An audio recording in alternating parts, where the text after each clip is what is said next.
고린도 전후서 모두 계속해서 영지주의라는 사상으로 이 복음이 공격받고 있는 상황이다, 이렇게 설명을 드렸었습니다. 그리고 이제 영지주의의 특징이 무엇이냐? 이원론. 어려운 말입니다. 이원론. 이원론적인 이 세계관, 이원론적인 세계관에 있다, 이렇게 말씀을 드렸어요. 무슨 얘기냐면 주로 세상을 두 가지 세계로 나누어져 있다고 보는 거예요. 그래서 주로 어떻게 나눠져 있다고 생각을 하냐면 물질 세계와 정신 세계로 나눠져 있다, 이렇게 생각을 하는 것이 영지주의의 이원론입니다. 그리고 이제 주로 이걸 어떻게 나누냐면 물질 세계는 악하고 영적 세계, 선한 영적 세계, 정신 세계는 선하다라고 해서 이 두 세계가 서로 대립하고 있다라고 생각을 하는 사상이 영지주의입니다. 두 세계가 서로 대립하고 있다. 그래서 쉽게 이야기하면 우리가 흑백 논리라고 이야기합니다. 흑백 논리. 흑백 논리는 뭐냐면 내가 맞기 때문에 너는 틀리다라는 논리가 흑백 논리예요. 내가 맞으면 넌 틀려. 네가 맞으면 내가 틀려. 내가 맞으면 너. 근데 이제 주로 우리는 흑백 논리를 내가 맞고 너는 틀리다는 대로 많이 사용을 하죠. 그래서 이제 주로 흑백 논리는 아전인수, 내로남불로 발전을 합니다. 그렇죠? 나는 맞고 넌 틀리다. 자, 저번 주 주일에도 저희가 이제 창세기를 함께 나누었습니다. 창세기 말씀을 보면서 제가 뭐라고 말씀을 드렸었냐면 하나님께서 빛을 창조하셔서 해가 낮을 주관하게 하시고, 그렇죠? 그리고 작은 광명체를 만드셔서 밤을 주관하게 하셨다. 기억나시죠? 네. 자, 근데 이제 이 영지주의적 사고방식에서는 이 빛과 어둠이라는 것에 대해서도 이분법적으로 받아들여가지고 낮은 하나님이 다스리시고 밤은 마귀 사탄이 다스린다, 이렇게 이제 받아들여요. 실제로. 그래서 마치 이걸 이런 식으로 받아들이면 어떻게 생각하게 되냐면 하나님이라는 선한 신과 사탄 마귀라는 악한 신이 대등하게 싸움을 하고 있는데 그 사이에서 이제 우리가 어디에 편을 들 것이냐에 이 성패가 달려 있다, 약간 이런 식으로 이제 생각을 하게 되는 거예요.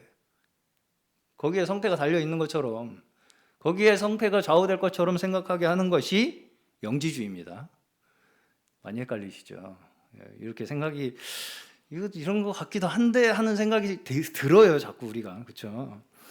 근데 이제 이렇게 생각을 하면은 영지주의라는 이 사상 자체가 뭐를 가지고 있느냐?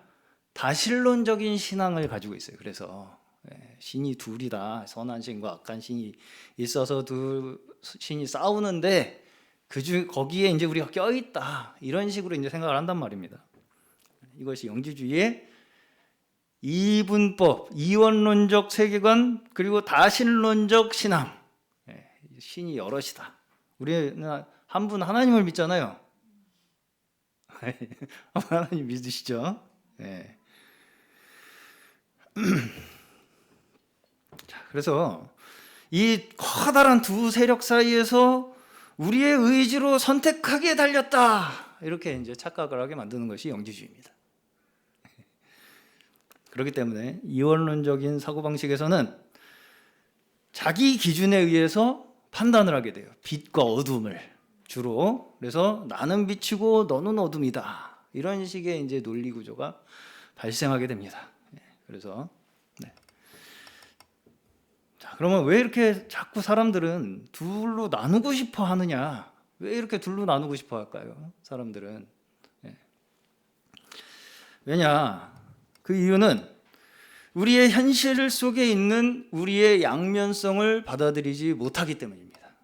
한마디로. 자, 고린도후서 5장을 보시면 처음부터 대조되는 게 무엇입니까? 고린도후서 5장을 처음부터 보시면 대조가 되는 것이 하나님과 사탄인가요? 아니죠. 땅에 있는 우리의 장막집과 하나님께서 지으신 영원한 집이 대조되고 있죠.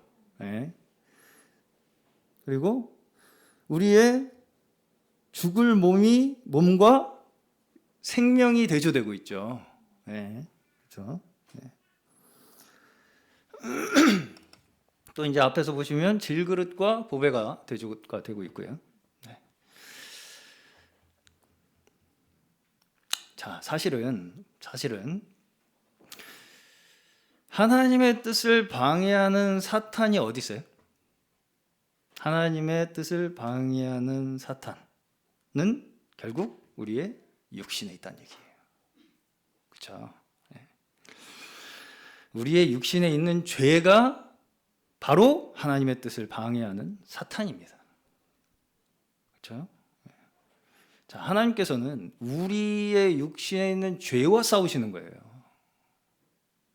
우리하고 뭔가 별개로 떨어진 어떤 악한 신과 싸우는 게 아닙니다. 이걸 우리가 착각하시면 안 돼요. 악신이 있어. 하나님과 대등한. 거기에 우리는 사이에 껴있어. 이게 아니고요. 우리의 육신 속에 있는 죄가 결국 사탄 마귀라고요. 사실은 사탄은 우리의 육신을 지배하는 그 죄의 세력의 총체적인 실체를 이야기하는 게 사탄이에요. 네. 이해 가시나요? 에베소서 2장 2절에서는 사탄 마귀를 뭐라고 이야기합니까? 공중 권세 잡은 자. 공중 권세 잡은 자. 그렇죠? 공중 권세 잡은 자가 뭐라고 설명을 하고 있냐면 에베소서 2장 2절 보시면 읽어 보시죠. 에베소서 2장 2절. 그때 여러분은 허물과 죄 가운데서 이 세상 풍조를 따라 살고 공중의 권세 잡은 통치자 곧 지금 불순종의 자식들 가운데서 작용하는 영을 따라 살았습니다. 그렇죠? 그러면 뭐예요? 불순종의 아들들 누구예요? 우리였잖아요. 그렇죠? 남 아니죠. 저죠. 우리죠. 우리였잖아요. 불순종의 아들들, 우리의 영 가운데서 역사하는 영, 우리에게서 역사하는 그 불순종의 자식들 가운데서 작용하던 영, 그 영이 공중 권세 잡은 자의 통치를 받고 있었다. 그렇죠? 연결돼 있잖아요. 그렇죠?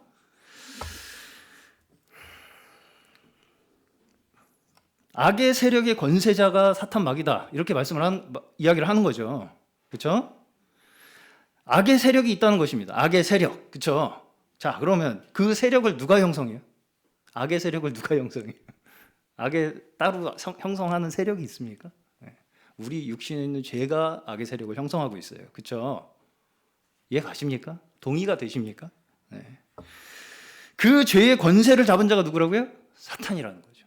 네. 그러니까 우리의 육체 속에 있는 죄의 그 세력을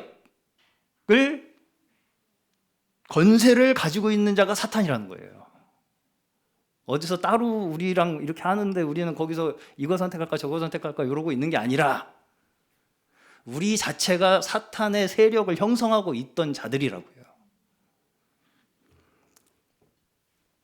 자, 다시 말해서 우리 모두의 마음속에 있는 불순종의 영, 그 자체가 공중 권세 잡은 자의 실체라는 것입니다. 공중 권세 잡은 자가 이 땅에서 실체화된 게 우리의 불순종의 영이라고요. 그렇죠? 예. 어디 딴 데 있는 게 어디 사람과 분리된 어떤 불순종의 영이 막 예. 우리한테 보이나요? 예. 우리에게서 나타나는 것들이죠. 다 불순종의 영. 예. 하나님을 거역하는 영. 예. 그 거역하는 우리의 육체 속에 있는 불순종의 영이 공중 권세 잡은 자가 우리를 통해서 나타나는 거라고요. 마치 하나님께서 우리를 통해서 영광을 받으시는 것처럼 공중 권세 잡은 자의 그 세력이 우리의 불순종의 영을 통해서 실체화되고 있다고요, 지금. 자, 그런데 이제 전에는 우리가 공중 권세 잡은 자를 따라서 육체의 욕심을 따라 지내고 육체와 마음에 원하는 것을 해서 다른 이들과 같이 본질상 진노의 자녀였다. 이렇게 말씀을 하죠. 에베소서 2장 2절에서. 자, 이 말씀에서 보시면 우리의 그러한 이제 이 불순종의 진노의 자녀였다는 것을 과거형으로 이야기합니다. 그렇죠? 과거 우리는 그랬었다. 그렇죠? 네, 우리는 본질상 진노의 자녀였다. 네. 자, 근데 이제 여기서 우리가 한 가지 오해할 수 있는 게 뭐냐면 전에는 그랬는데 지금은 아니다 라는 것으로 잘못해서 이분법적으로 생각할 위험성이 여기 있어요. 네. 자, 이 말씀은 그래서 지금은 아니다 라는 의미로 말씀을 하신다기보다는 오히려 우리가 전에는 진노의 자녀라는 사실 자체를 우리가 알았습니까? 몰랐습니까? 몰랐죠. 인정하지도 못했어요. 인정하지 않을 뿐 아니라 알지도 못했습니다. 우리가 진노의 자녀였다는 걸. 그러다가 예수를 믿고 나서야 뭘 알게 된다는 거예요? 내가 진노의 자녀였다는 걸 알게 된다는 거예요. 예수를 믿으니까 아, 내가 진노의 자녀였구나 라는 걸 깨닫게 된다는 거예요. 그렇죠? 자, 우리가 먼저 이 말씀들을 읽을 때에 성경은 믿는 이들을 대상으로 하는 신앙 고백이다. 이걸 우리가 먼저 반드시 기억해야 됩니다. 네. 반드시 기억해야 돼. 이게 우리 믿는 이들이 내 신앙 고백으로 기록한 말씀이 성경이에요. 그래서 내가 진노의 자녀였다는 고백을 하는 것이 우리의 믿음이라고요. 네. 그래서 끝났어 라고 읽는 게 아니라 나는 본래 진노의 자녀였습니다라는 고백이 그냥 우리의 믿음의 고백이라는 거예요. 네. 무슨 말씀인지 이해 가시죠? 에베소 2장의 말씀을 계속해서 이어가서 보시면 뒤에 보시면 결국은 이 우리가 진노의 자녀였다는 것을 왜 말씀하시냐면 우리 모두가 은혜에 의해서 믿음으로 구원을 받았기 때문에 이 구원이 우리에게서 난 것이 아니라 하나님의 선물이라는 것을 명확하게 드러내기 위해서 너희가 진노의 자녀였다는 걸 깨닫게 하신다는 거예요. 그 뒤에를 쭉 읽어보시면 그렇습니다. 행위에서 난 것이 아니기 때문에 누구든지 자랑하지 못하게 하시기 위해서 우리가 진노의 자녀였다는 것을 먼저 알아야 된다는 거예요. 행위에서 난 것이 아니기 때문에 누구든지 자랑하지 못하게 하기 위해서 우리가 본래 진노의 자녀였다. 불순종의 아들들이었다는 걸 알아야 한다는 것입니다. 알아야 한다는 거예요. 자, 한 구절만, 구약 성경 한 구절만 보겠습니다. 사사기 2장입니다. 사사기 2장. 사사기 2장이에요. 22절, 23절입니다.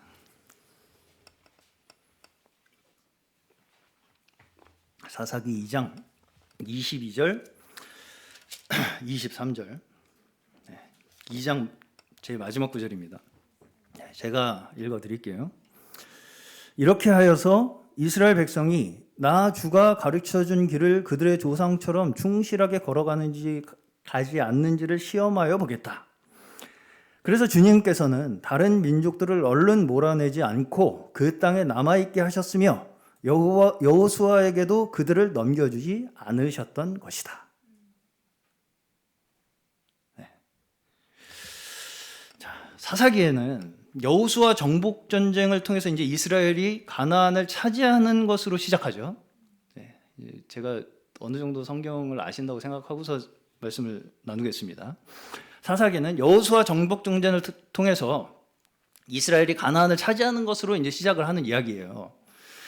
자, 그래서 이제 여호수아에서는 어떻습니까? 분명히 하나님의 능력을 힘입어서 담대하게 두려워하지 말라, 담대하라 하면서 이 가나안에 나아가서 이 전쟁을 승승장구합니다. 그렇죠? 그래서 가나안을 탁 점령을 해요.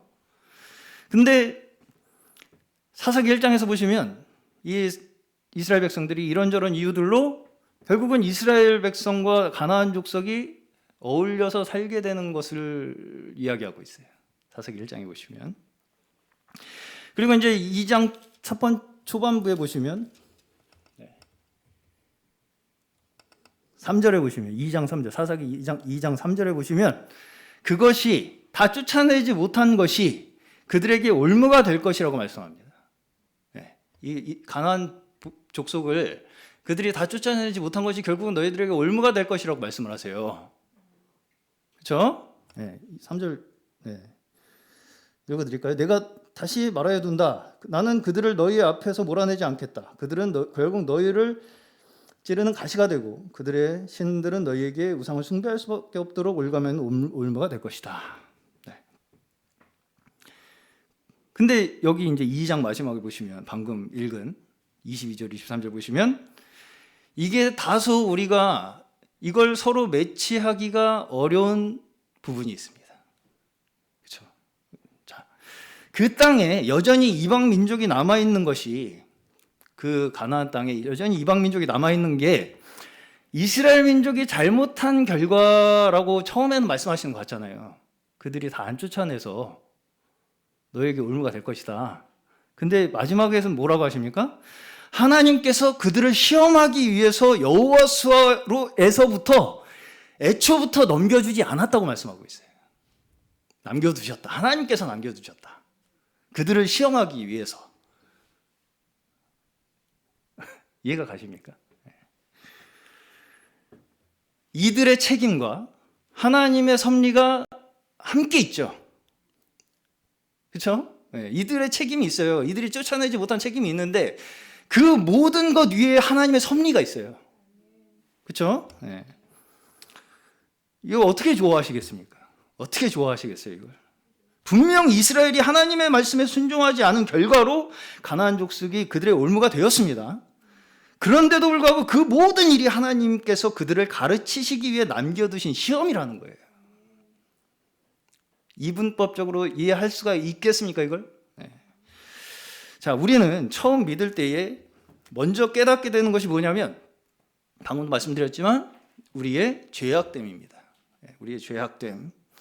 그래서 우리는 처음 믿게 될 때 깨닫게 되는 것이 내가 결코 스스로의 힘으로 해결할 수 없는 완전한 멸망의 상태에 빠져 있었다는 운명이었다라는 것을 뼈저리게 깨닫는 것이 먼저 우리의 믿는 자들이 깨닫는 거예요.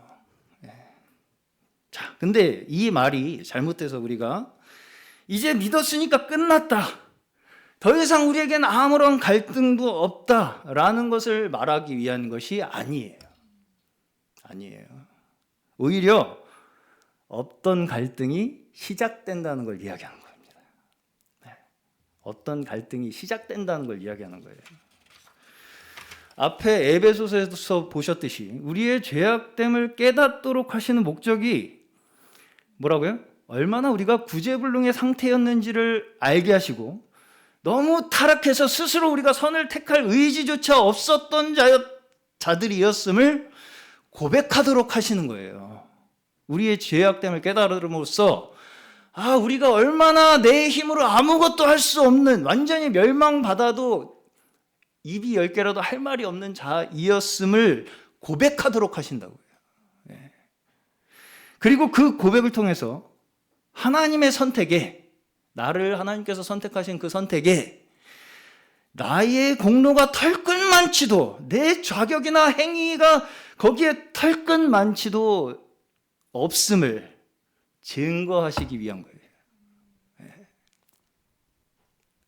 그 우리의 고백을 통해서 하나님, 저는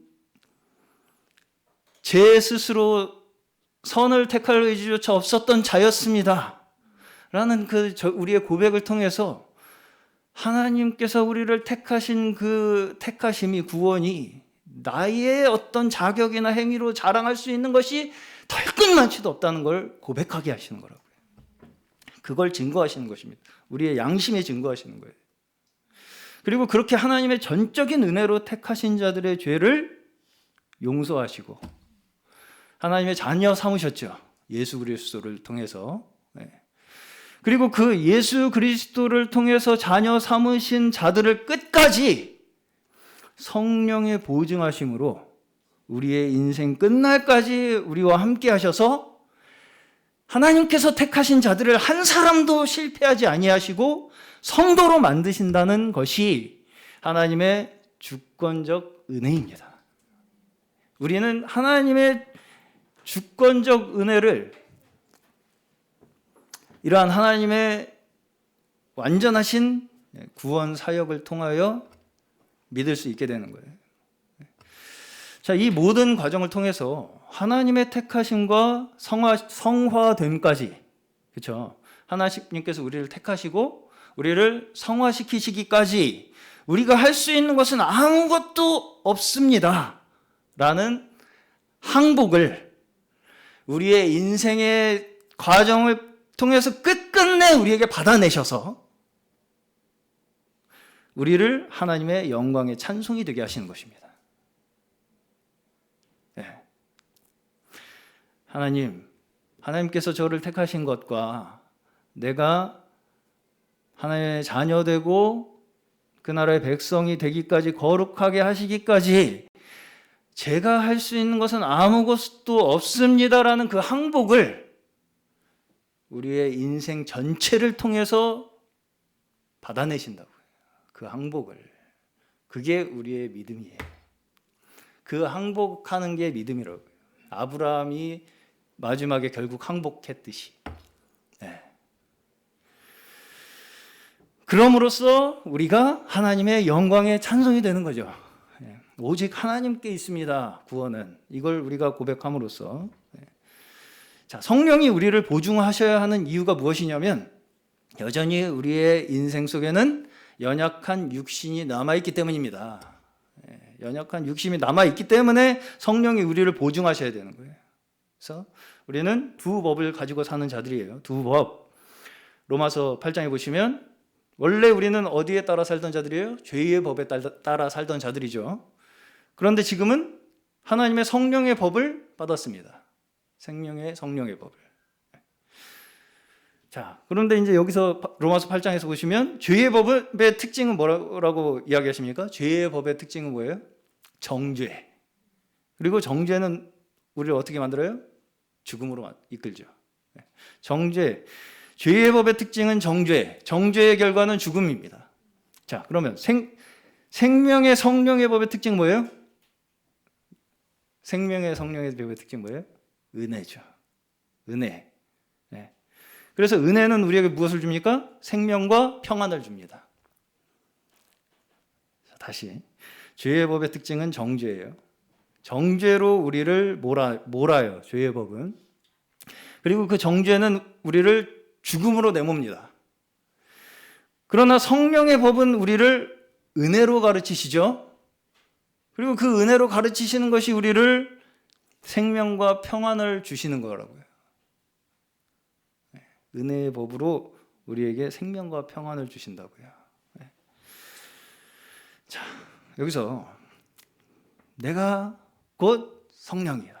내가 곧 성령의 법이다. 라고 내가 아무리 스스로 주장한다고 해서 스스로 성령의 법이 될 수 있습니까? 없습니까? 없죠. 없습니다. 내가 성령의 법이야! 라고 아무리 목에 힘을 주고 주장한다고 해도 스스로 성령이 될 수 없습니다. 오히려 스스로의 확신이나 자기 주장은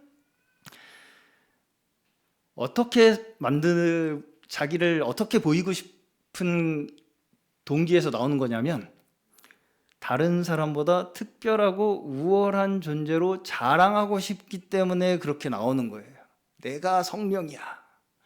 내 뜻이 곧 하나님의 뜻이야. 라고 하는 그런 자기 확신이나 자기 주장은 다른 사람보다 나를 특별하고 우월한 존재로 자꾸 자랑하고 싶기 때문에 나오는 말들입니다. 그래서 결국은 뭐예요? 다른 사람과 나를 나누죠. 이분법적으로. 흑백 논리로. 나는 성령, 너는 사탄. 나는 된 사람, 너는 안 된 사람. 라고 하는 그러한 서로를 나누는 결과를 계속 가지고 오게 됩니다. 이렇게 생각을 하면. 자, 결국은 이것은 아무리 입으로는 내가 하나님을 말하고 성령을 말하지만 하나님과 상관없는 자기 자신을 위한 신앙을 가지고 살아가는 거예요. 너희가 입으로는 하나님을 말하지만 마음은 하나님 나에게서 멀도다 라고 말씀하시죠. 말로 입으로 아무리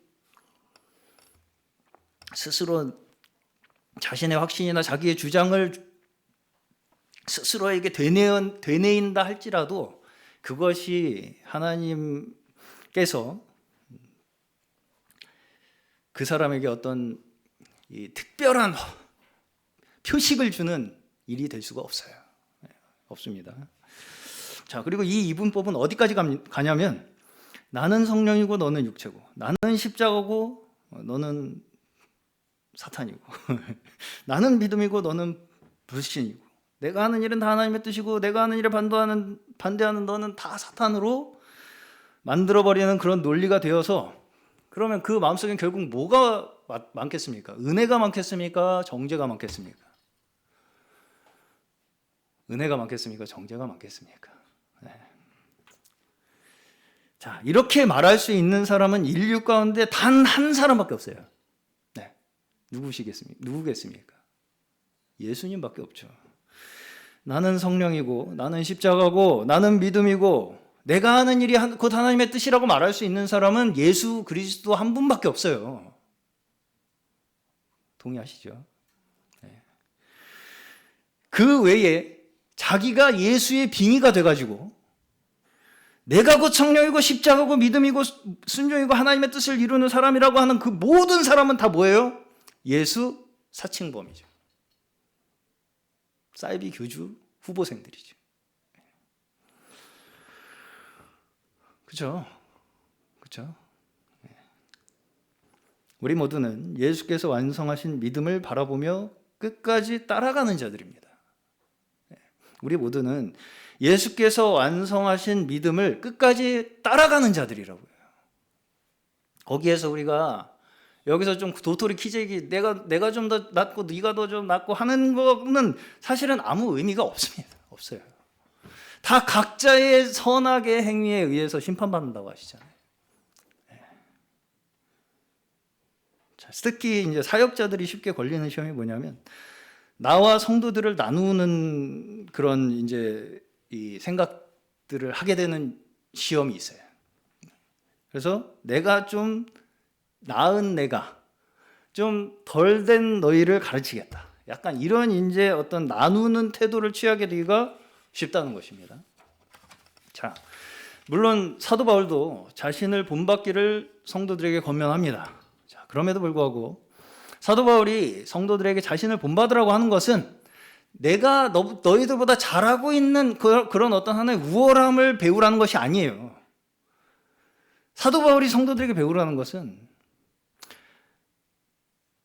끝까지 스스로의 능력이나 스스로의 자격을 자랑하지 않고 하나님의 은혜만을 구하는 믿음을 본받으라는 것입니다.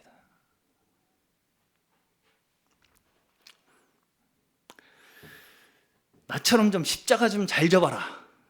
내가 순종하는 것처럼 나한테도 좀 순종해. 뭐 이런 얘기 저는 들어봤습니다. 나는 순종했는데 왜 넌 나한테 순종 안 하니? 뭐 이런 이제 논리. 그렇죠? 이러한 말들은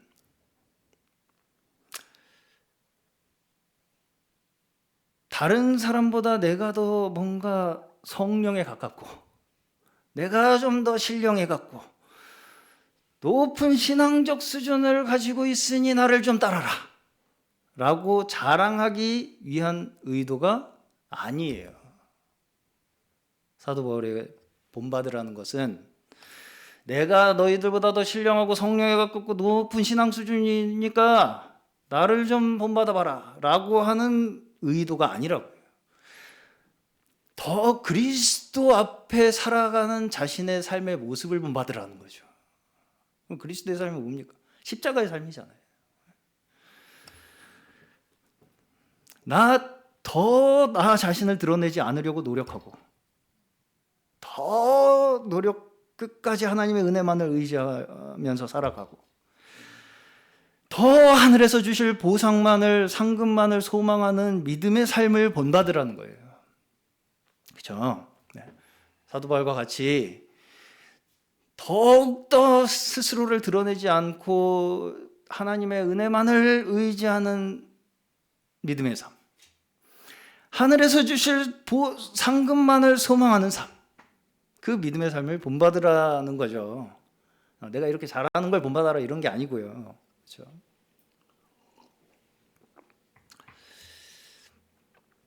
이러한 말씀도 우리가 믿음의 관점으로 바라보지 않으면 여전히 이걸 어떤 외적인 행위의 강요나 정죄로 받아들이게 될 위험성이 있는 거예요. 여기에 너 이렇게 해, 저렇게 해. 이런 식으로. 그렇기 때문에 오늘 고린도후서 5장 10절에서는 각 사람에 대한 말씀이라고 이렇게 말씀을 하시면서 가르칩니다. 각 사람이 얼마나 끝까지 자신의 믿음을 지키는가에 따라서, 그렇죠? 각 사람이 얼마나 끝까지 자기 자신의 믿음에 따라 얼마나 하나님의 은혜 안에 머무는가에 따라서, 다시 말해서 이러한 삶은 어떻게 우리에게 표현이 되느냐? 소자에게 물 한 그릇이라도 대접하고자 하는 그 믿음이 하늘에서 얻을 상급을 소망하는 믿음으로 행하는 것이다 라는 거예요. 자, 여기서도 심지어 나는 소자에게 물 한 그릇 대접하는 대단한 믿음을 가진 사람이라는 내 선함을 증명하는 대로 나아가면 안 돼요. 그렇죠?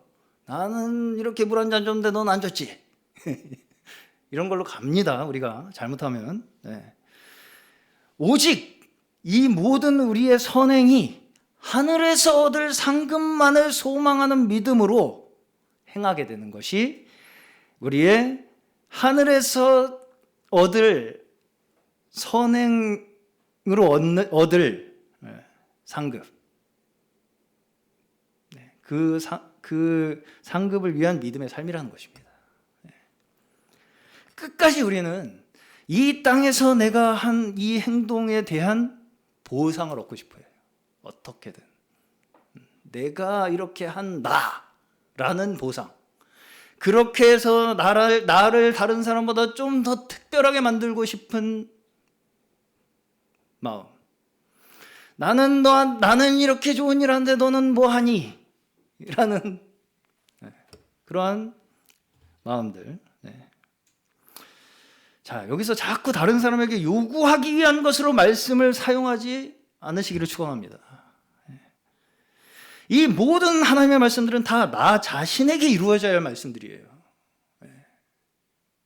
각자 선악의 행위에 따라 심판받는 것입니다. 나는 사랑하는데 넌 왜 사랑 안 하니? 나는 십자가에서 죽었는데 넌 왜 안 죽니? 내가 겉옷 달라고 하면 속옷까지 줘야지. 오리 가자고 하면 심리도 가야지. 내가 왼뺨 때렸으면 오른뺨 돌려대야지 라고 하는 것이 올바른 말씀의 적용법입니까? 아니죠. 근데 우리는 이런 식으로 말씀을 적용할 때가 심심치 않게 있다. 심심치 않게 있다. 나에게 적용을 하지 않고 다른 사람이 나한테 그렇게 해주기만을 바래요. 말씀을 보면서. 그렇죠? 왜 나 사랑 안 하지? 저 사람은 왜 나를 위해서 희생 안 하지? 그렇죠? 고린도전서 13장 7절은 사랑은 모든 것을 덮어주며 모든 것을 믿으며 모든 것을 바라며 모든 것을 견디는 것이라고 말씀합니다. 나 너 사랑하는데 너는 왜 나 사랑 안 해? 라는 것은 사랑이 아닙니다. 아니에요. 사랑은 상대방을 위한 거예요. 나를 위한 게 아니고요. 내가 너 사랑했으니까 사랑 내놔가는 사랑이 아니에요. 그렇죠? 사랑은 그 사람을 위해서 그냥 주는 거예요.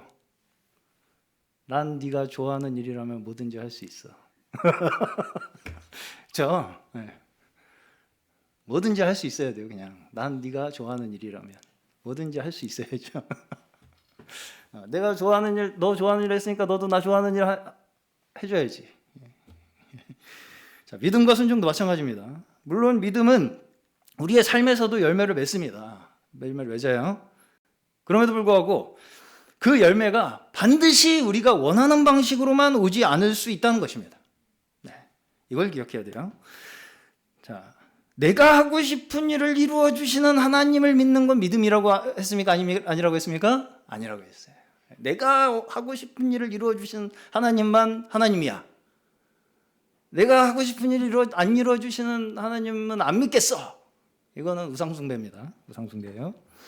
자, 제가 하나님 위해서 이번에 사업 좀 크게 해보려고 하는데 한 1억만 땡겨 주십시오 좀 하나님. 그렇죠?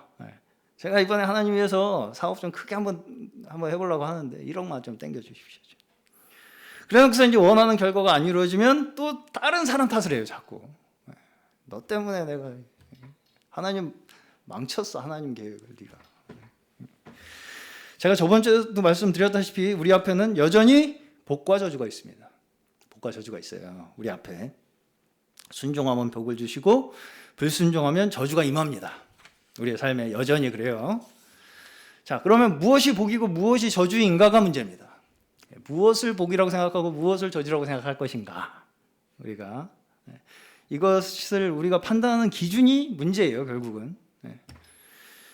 자, 우리는 우리가 원하는 것이 이루어지지 않으면 보통 어떻게 반응을 하냐면 그게 내가 불순종해서 나에게 임한 저주로 생각하고 싶지 않아요. 다시 내가 원하는 게 이루어지지 않아.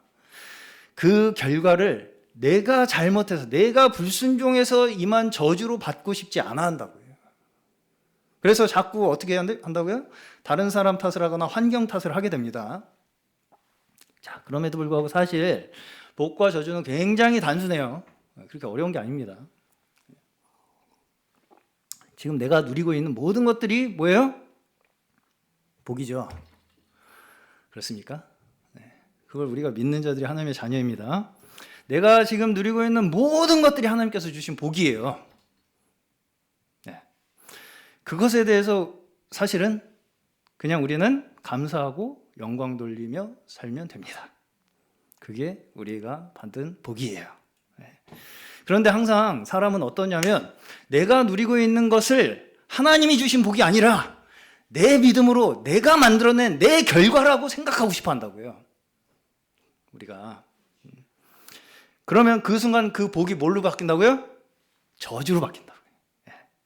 그 순간 저주로 바뀌는 거예요. 이 복이 분명히 복이었는데 하나님께서 나에게 주신 복이라고 내가 믿고 감사하고 영광 돌렸던 그 모든 것들이 이게 내 거라고 생각하는 순간 나에게서부터 나왔다고 생각하는 순간 저주로 바뀐다고요. 하나님은 절대로 우리의 그러한 상황을 그냥 안 내버려 두십니다. 이스라엘이 가나안이라는 약속의 땅에 들어간 이후에도 여전히 여호와 앞에서 이스라엘은 각기 소견대로 악을 행하여 징계를 받습니다. 그렇죠? 그 이유가 무엇입니까? 자신들이 얻은 것에 대한 감사를 잊어버렸기 때문이에요. 자신들이 가나안이라는 그 약속의 축복의 젖과 꿀이 흐르는 땅에 들어간 그 축복에 대한 감사를 잊어버렸기 때문이라고요. 여전히 그 사람들은 그 이스라엘 백성들은 자신들의 자격이나 자신들의 능력으로 이 모든 것을 얻을 수 있다고 하는 생각이 바로 하나님의 목전에서 여호와의 목전에서 악을 행하는 그들의 모습입니다. 사사기의 문제의 원인은 어디에 있습니까? 사사기의 문제의 원인이 어디 있어요? 자기 자신에 있죠. 이제 사사기에서는 이스라엘이 여호와의 목전에서 악을 행함으로써 징계를 받게 된다고요. 원인이 이스라엘 백성들에게 있어요. 여호수아까지는 이방 민족을 대항해서 똘똘 뭉쳐가지고 열심히 싸우기만 하면 됐습니다. 그렇죠? 담대하게 나가서 저 적군을 깨부셔라. 가서 깨부시면 됐었어요. 근데 사사기에서부터는 이 이스라엘 백성들이 여호와 앞에 악을 행함으로써 징계를 받기 시작한다고요. 자, 성경의 전반부는 대체적으로 선과 악을 비교적 명확히 대조하면서 그 의미를 우리에게 말씀합니다.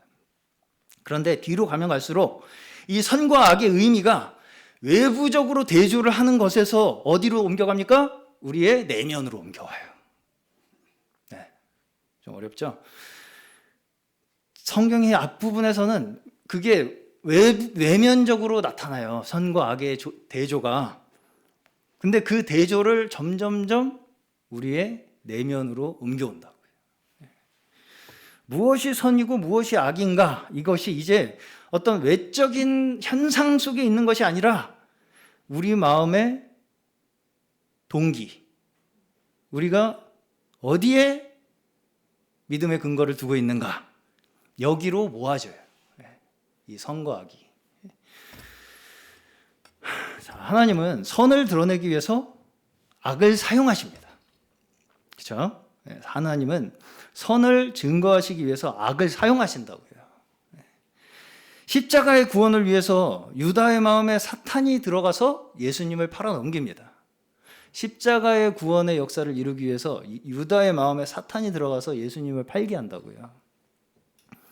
자, 넘어지는 자가 없을 수는 없지만 넘어지는 자에게는 화가 있다. 이렇게 말씀하죠. 이것이 하나님의 구원의 섭리입니다. 이것이 하나님의 구원의 섭리예요.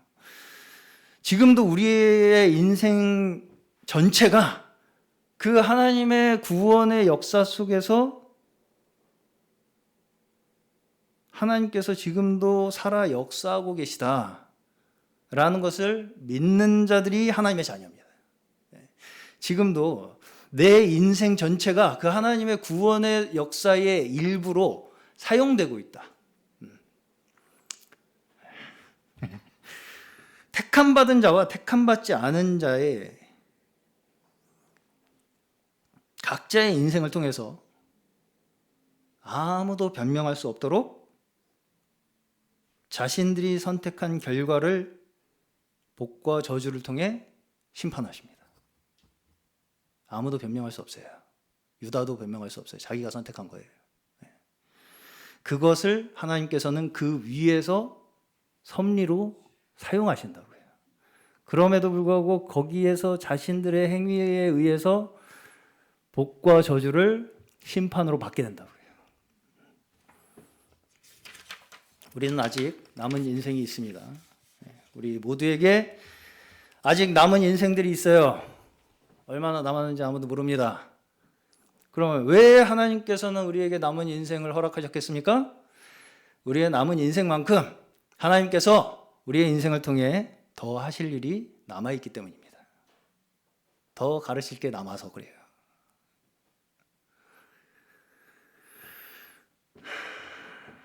내 남은 인생은 나를 위한 것이 아니라 하나님께서 우리를 구원하시기 위한 역사인 줄로 믿으시기 바랍니다. 자, 그래서 우리는 이 순서를 반드시 지켜야 돼요. 어떤 순서냐? 우리의 믿음은 보이는 것이 아니다. 그렇죠? 오늘 고린도후서 5장에 우리의 믿음이 보이는 것이 아니라는 거예요.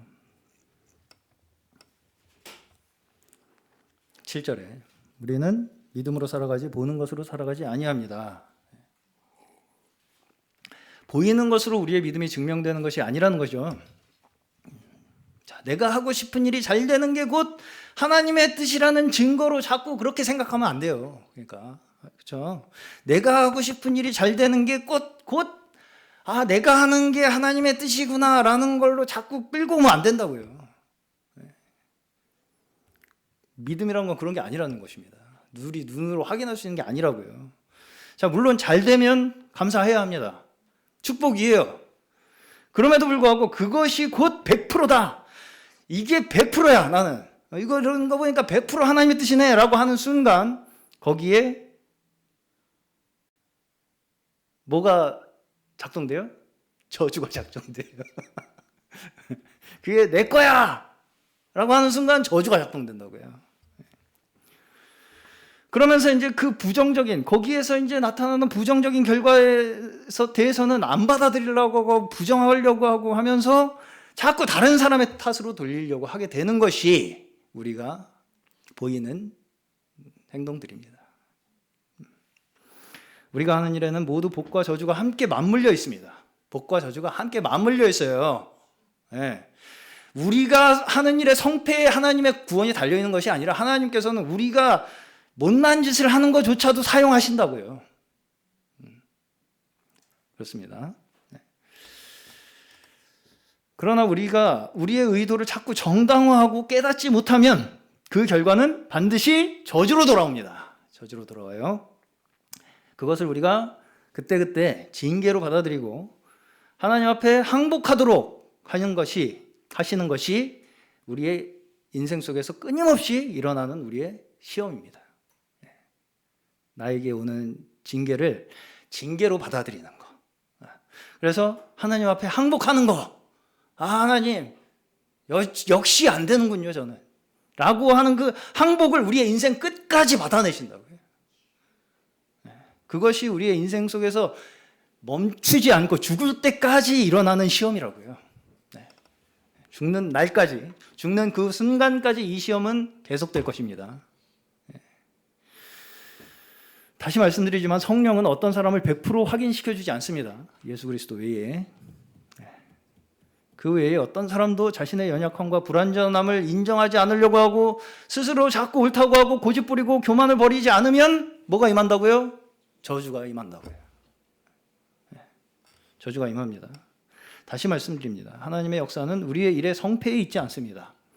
아무리 우리가 옳은 명분을 가지고 그 일을 성공시킨다 할지라도 심지어 그것으로 내가 곧 하나님의 뜻이라고 단정 짓는 순간 뭐가 작동돼요? 저주가 작동돼요. 네. 그렇죠? 네. 무슨 말씀인지 좀 이해 가시죠? 단지 우리는 우리에게 주어진 일을 아무리 그것이 작은 일이라 할지라도 소자에게 물을 한 잔 주는 일이라 할지라도 나를 내세우지 않고 성령께서 보증하신 그 믿음으로 행하는 것이 우리가 살아가야 할 믿음의 삶인 줄로 믿습니다. 이것이 그리스도의 심판대 앞에서 우리가 각각 선악간에 우리의 몸으로 행한 것을 따라 받는 보응이 될 것입니다. 우리가 다 작은 한 가지 믿음의 행위라도 할지라도 나를 내세우지 않고 거기에 나를 결부시키지 않고 나의 자랑으로 삼지 않고 오직 성령께서 보증하신 믿음에 의해서 그 일을 행하는 우리의 한 가지의 선행들이 각각 선악간에 우리의 몸으로 행한 것에 따라 받게 되는 보응이라고요. 우리의 일이 하나님의 일을 하는 나를 확인하는 일이 되어서는 안 되겠습니다. 그리스도의 순종은 죽음으로 확정되었습니다. 그리스도께서 순종하심으로 하나님의 기쁨을 이루셨어요. 왜? 그것이 하나님께서 이루시고자 하는 진정한 생명이기 때문입니다. 그리스도께서 순종하셔서 죽으신 것으로 확인된 순종을 통해서 하나님께서는 진정한 생명을 이루고자 하셨다고요. 오직 그것이 하나님의 기쁨이기 때문이에요. 그렇게 그리스도께서 하나님 앞에 죽기까지 순종하신 것은 오직 그것이 하나님의 기쁨이기 때문이었다고요. 그것을 가지고 다른 사람에게 나를 증명하기 위한 것이 아니에요. 그렇죠? 하나님께서 기뻐하시는 일이기 때문에. 그게 자꾸 나를 증명하기 위한 것이 되면 자꾸 하나님의 일을 하기 위한 명분으로 다른 사람들을 강요하고 요구하고 압박하게 됩니다. 짐을 지우게 돼요. 자꾸 다른 사람들한테. 자, 믿음은 우리가 육신의 몸을 입고 살고 있는 동안에는 절대로 남다른 나에게만 있는 특별한 능력이나 나에게만 주시는 특별한 결과로 증명되는 것이 아닙니다. 아닙니다. 그렇기 때문에 보는 것으로 살지 않고 믿음으로 산다고 말씀하시는 것입니다. 보는 것으로 사는 거 아니에요. 믿음은 지금의 삶과 몸을 떠나 주님과 함께 사는 것 사이에 우리가 지금 가지고 있는 이 육신의 삶과 몸을 떠나서 주님과 함께 사는 것 그 사이에 차이를 없앱니다. 믿음으로. 그 차이를 점점 없애는 거예요. 이원론이 아니죠.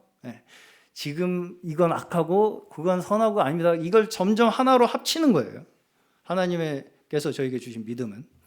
자, 근데 역설적으로 그 차이를 없애기 위해서는 뭐가 필요하다는 것입니까? 그 차이가 있다는 것을 우리가 알아야 한다는 거예요. 우리가 아직 주님에게서 떠나 있음을 알고 있어요. 그렇죠? 6절에 우리가 육체의 몸을 입고 살고 있는 동안에는 주님에게서 떠나 살고 있음을 압니다. 에서 시작하죠. 우리가 떠나 있음을 아는 것에서 그 차이가 있다는 것을 인정하는 데에서부터 우리가 믿음으로 살아나아감으로써 몸 안에 머물러 있든지 떠나 있든지 주님의 기쁨이 되는 것이 오직 우리가 바라는 것이 되는 것입니다. 네. 쉽지 않죠. 네.